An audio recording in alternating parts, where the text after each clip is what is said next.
You don't need to be tech savvy while working online as a therapist. You just need a simple, reliable setup. Hi, I'm Dr. Annie, and I'm a licensed psychologist and a digital nomad therapist. And today I'm breaking down the simplest and most reliable tech setup therapists can use while working online from anywhere. So the first part of your setup is your physical gear. The most important gear that you need as a telehealth therapist is going to be the laptop or iPad or whatever you're using to actually conduct your telehealth therapy appointments. My favorite is using a laptop because it gives me a big enough screen where I can see my clients, and also the positioning of the camera on the laptop I feel like is best for telehealth appointments. I know if you're using something like an iPad and you have it sideways, the camera is going to be on the side, which I feel like sometimes is just kind of an odd angle for telehealth sessions. And so I personally really like using my MacBook. And the one thing I will say about your computer or whatever tech you're using to actually conduct your sessions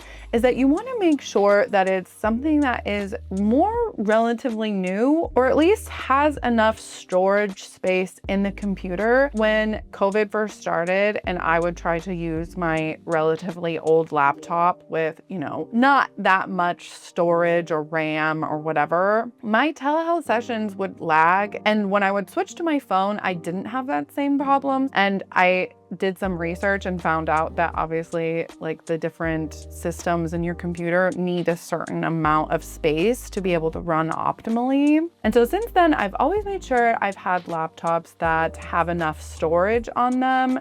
And also the health of the laptop was top notch because I didn't want to have those issues that I was having before. And I've honestly never had a problem since. I'll also say about the computer, the one thing I really like about it is that I do think that like when you're traveling around and your space and your surroundings are maybe changing more often, it helps me kind of get more in the mood or kind of sets the tone or the space for my sessions. Like if I was just using my phone, I feel like it would be a little bit harder to mentally transition into a session since I use my phone so much for a lot of things. It just really helps my mind kind of transition into a work mode. And I think this can be really helpful when it comes to digital nomads because we just move around so much or kind of our space changes. And so having something that kind of grounds you can just be helpful to transition into work mode. The next thing in your kind of gear toolbox is going to be your headphones and your microphone. When you're doing 100% telehealth, you want to make sure you have headphones that give you pretty good sound quality.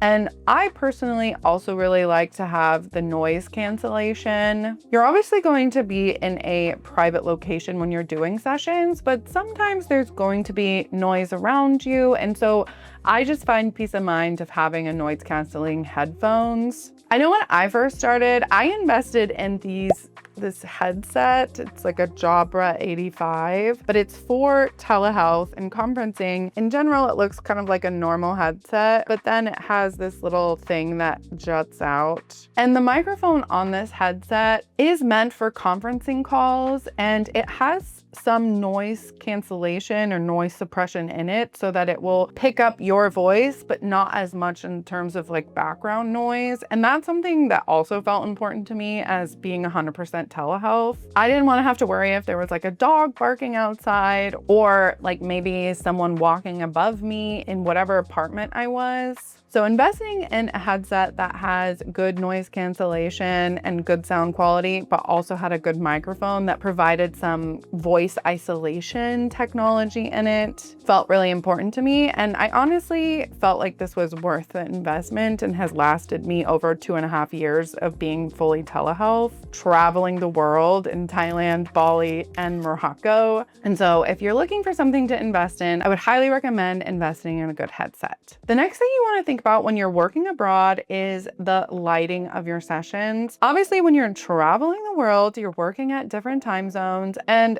sometimes you're probably going to be doing sessions when it's dark outside where you are. If you're traveling to different Airbnbs and don't necessarily have control over if they have lamps or what the lighting situation is, having some kind of portable ring light or some kind of light can be really helpful in terms of making sure you're not just like sitting in the dark or there's not like super poor lighting for your telehealth sessions. The next gear item that I think is so helpful is having a computer stand. Having a computer stand, in my opinion, has really helped making sure that like the computer is at a level where the person can clearly see me and it's not like I'm looking down at the computer. And I just think that this is just one of those things that you probably don't need, because when I first was in Morocco, I was just using my suitcase to prop it up at the right level.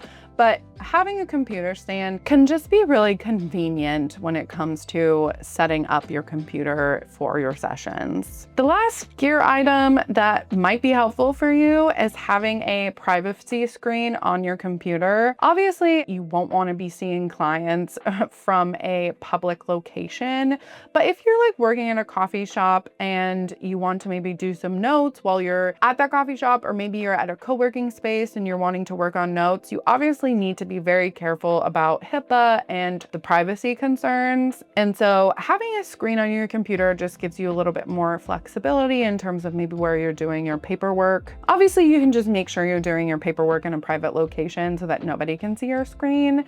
But you're a digital nomad, you might be wanting to work in a cafe or something like that. And so having a screen cover just adds to that protection and keeps you compliant for HIPAA. Okay, so the second category of things that you want to think about having while you are working abroad as a therapist is your software. The first thing you want to think about is your EHR. Some EHRs have rules around where you are physically located when you access the EHR system.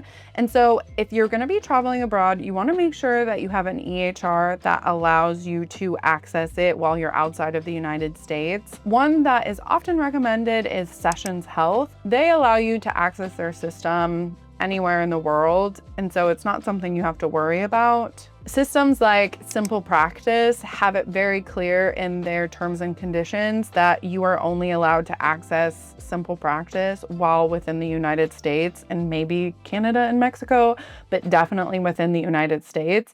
And if you are outside of the United States accessing their system, you are going against their terms and conditions, and that can get you into legal trouble that you don't want to have to worry about. So making sure that you have an EHR that permits you to be outside of the United States while you're using it is a wonderful thing to have as a digital nomad therapist. Now, the next software that I think is really helpful as a therapist is using Zoom as your main platform for virtual sessions. Now, I know EHRs like Sessions Health have built-in virtual platforms. For me, for example, when I've historically used SimplePractice, which is the EHR that I had before while working virtually, I found, and even in doing research, discovered that SimplePractice's virtual platform requires a higher level of internet speed than a platform like Zoom. If you're using Zoom, you're usually going to be pretty safe in terms of the video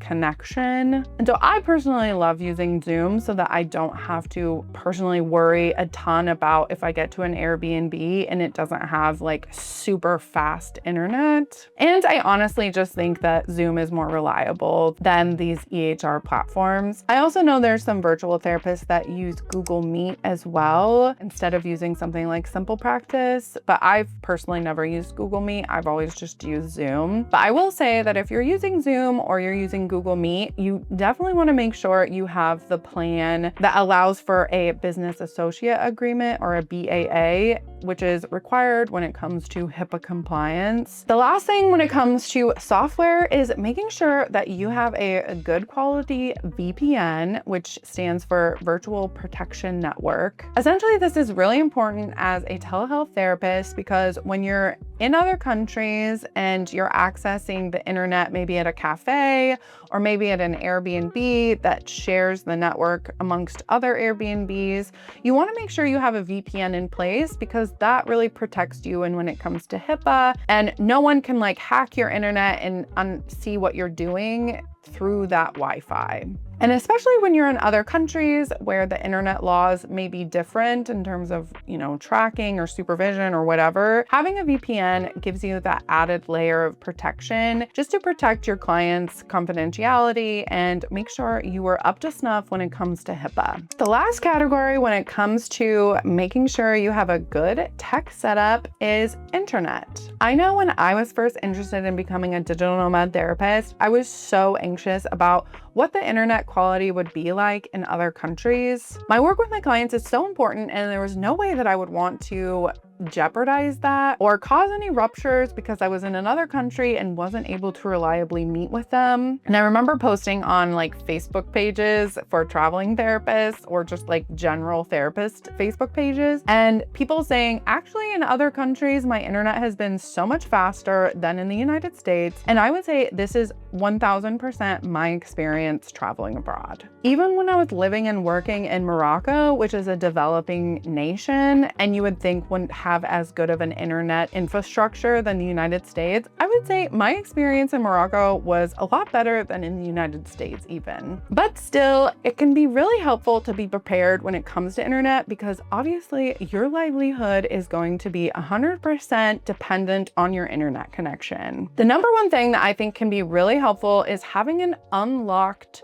phone that allows you to have a hotspot using your cell phone service. When I am in the United States, my cell phone service is not very good. And so when I would try to use it as a hotspot previously, I felt the internet connection was never that good. But when I've been in other countries, my cell phone service is so good. Morocco, Thailand, and Bali all had phenomenal cell phone service reception that I honestly would kind of prefer to use my phone as a hotspot because it would work so well and it was so high quality. But to do this, you need to make sure that your phone is unlocked, because if it is locked with a cell phone service provider in the United States, you're not able to get a eSIM card or another SIM card in another country, which allows you to access their internet. Obviously, if maybe you have like a plan that allows for international travel, you can get connected to the cell phone providers through your phone, but oftentimes the plan that you get through United States is not as good or is more expensive. And obviously, if you're wanting to be living and working abroad longer term, you're gonna want something that is local to that country. And so having a unlocked phone is a great option for you when it comes to having like a backup option for internet. The second thing that I personally have never used, but I know other traveling therapists talk about, having one of the kind of those satellites. And I think now they even have a Starlink Mini, which is a more portable option to the Starlink satellite, which I think is maybe like this big from what I've seen. This can be helpful because if you have it, your internet is connected to a satellite rather than kind of individual internet providers.